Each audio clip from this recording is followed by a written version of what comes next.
Hey y'all, I'm back. Who's ready for another history lesson?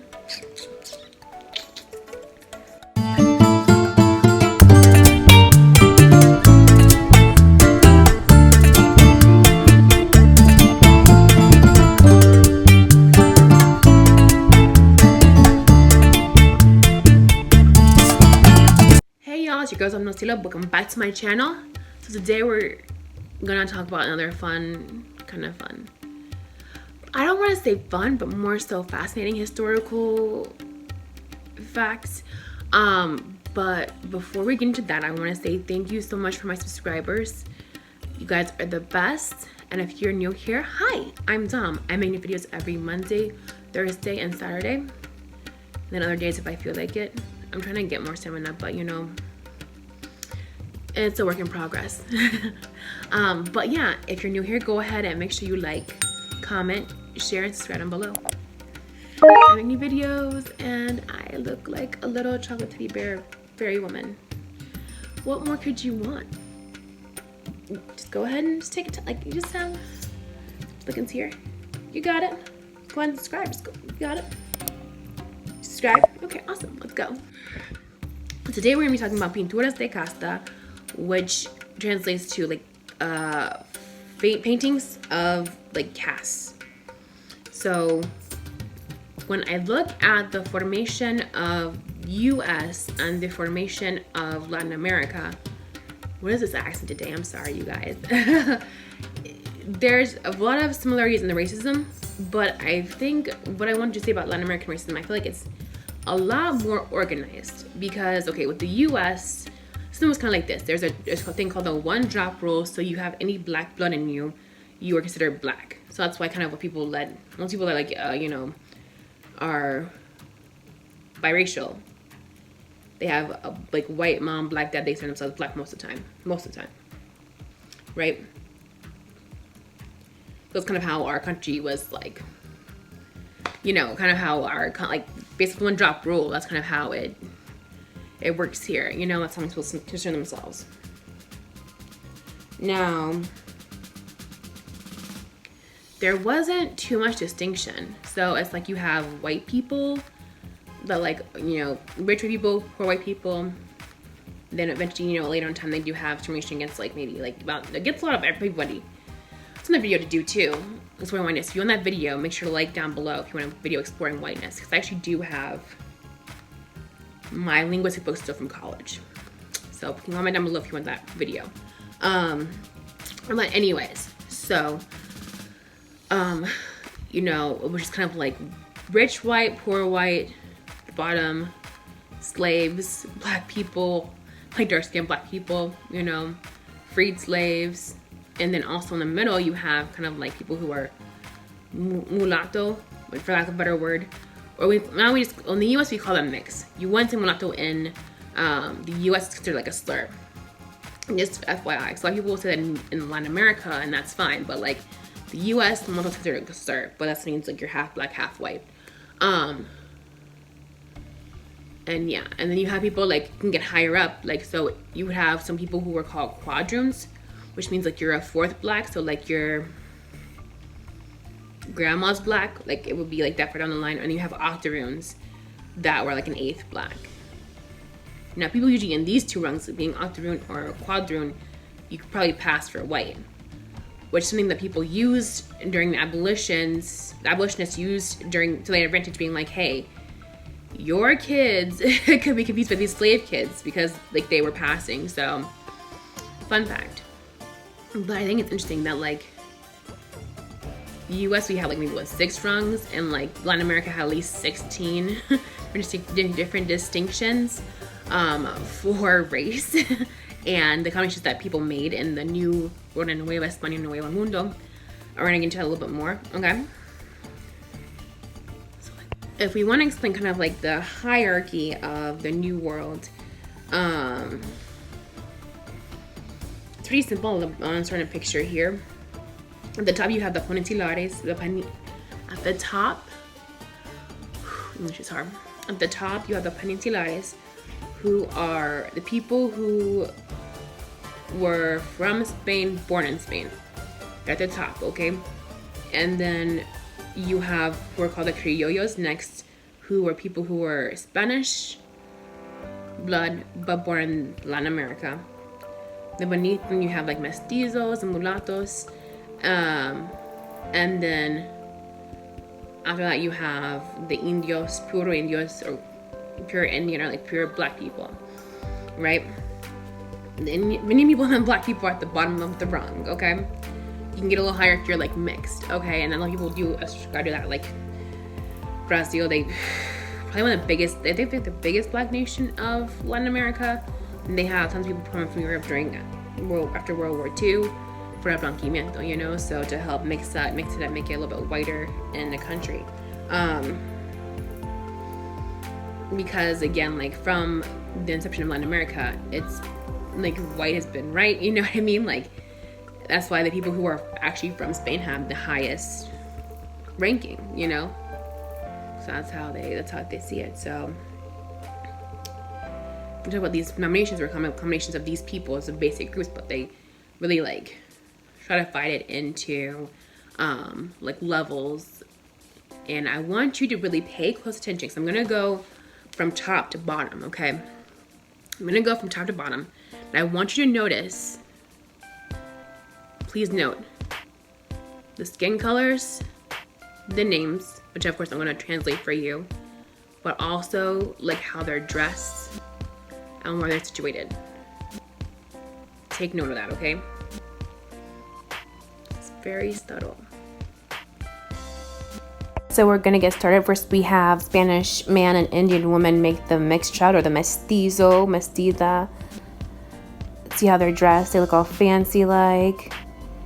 They look pretty, like just neutral face for the most part. Except for this one, she looks like she's had enough. She's like, what is this white demon child on my chest? Look at her. She looks like she is not with the shits. But I like these, like the outfits they're wearing though. That's really nice. Look at that. Now we're gonna go to the Spanish man and the mestiza make the castizo, which means pure bread. Again, they're fancily dressed. Again, fancy. Look, they have a horseman. Ooh. And then also at the top there, it says she looks just like her father, skin to skin. Now this is the mulattoes, and look at the black woman. It's like a little misogynoir, because you can tell.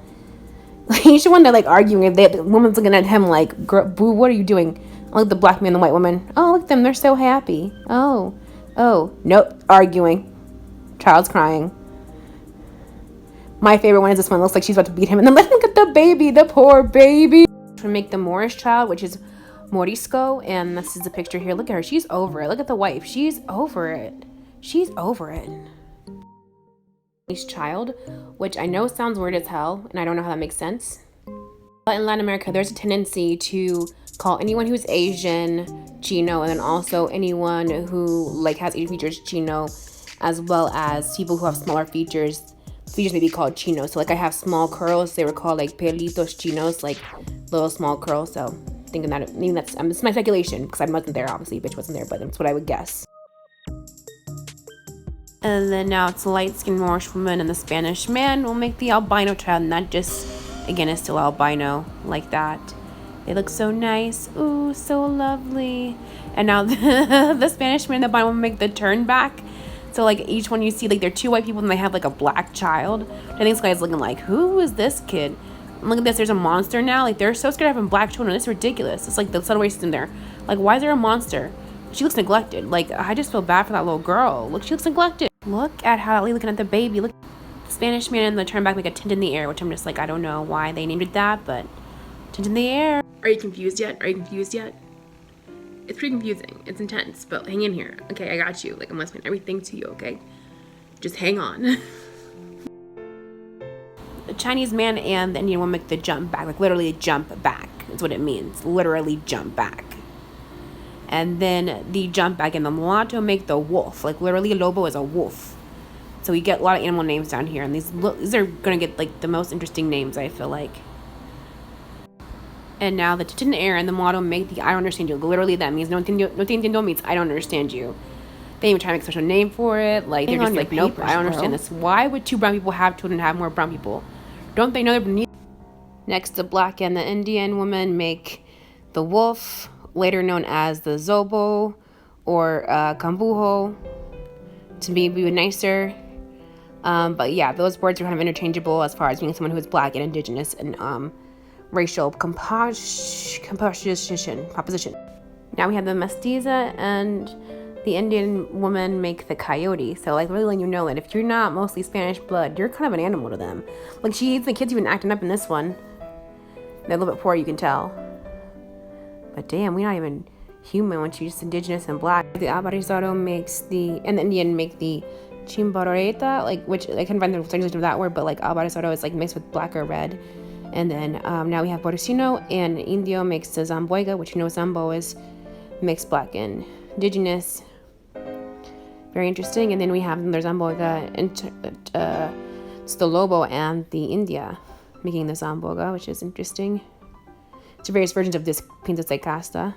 And now we have the Lobo and the Indio. They're the ones that make the Almarzado. So it's like once you're black and indigenous, you're just like either like an animal or like a paint stain. Like, interesting. Very, very interesting, I would say. So here we are with the Indian and the coyote make the half-burnt log. Literally, chamito is a half-burnt log. And that's just like a nasty name as well. Like, nasty object. No one who wants a half-burnt log? Nobody. And we have the chamizo and the Indian make the cambuja, which look at them, they're fighting. Trying to stab her, but for what? We don't know. Poor little babies over there just like, man, can we just have the peace? Like, but again, this attempt to make people who are darker skinned look poor and barbaric.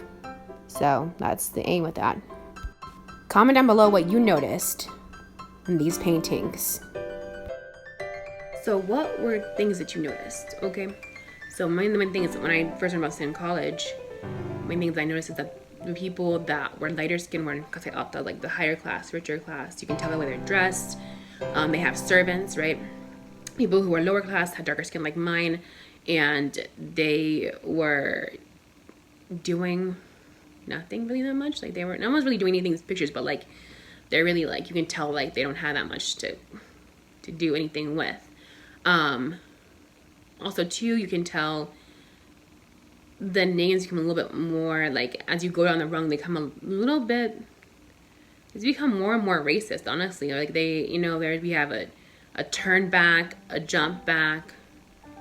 We have wolves, coyotes, mulatto even, it's like a mule, so a lot more animal names when you get down towards the blacker, more indigenous castes.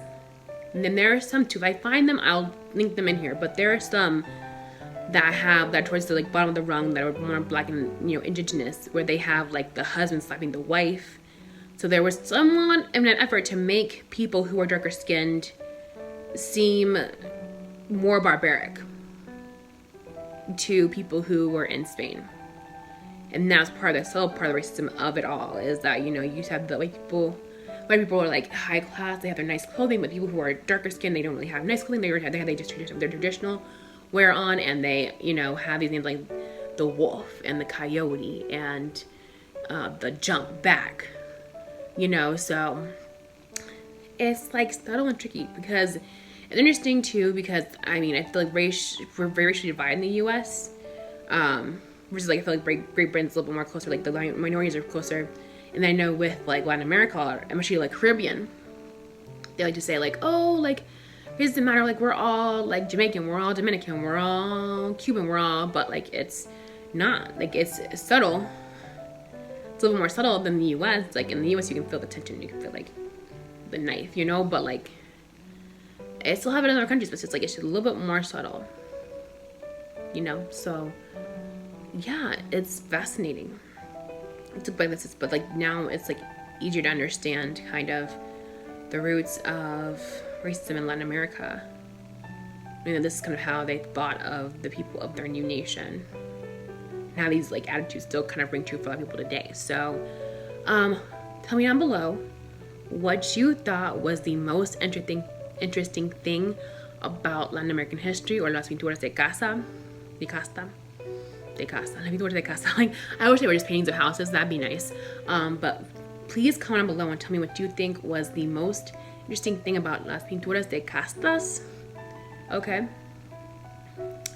Tell me which of these castas surprised you the most. Tell me if there's anything you want me to expand on from this video. I love to hear your input. I love to hear what y'all think.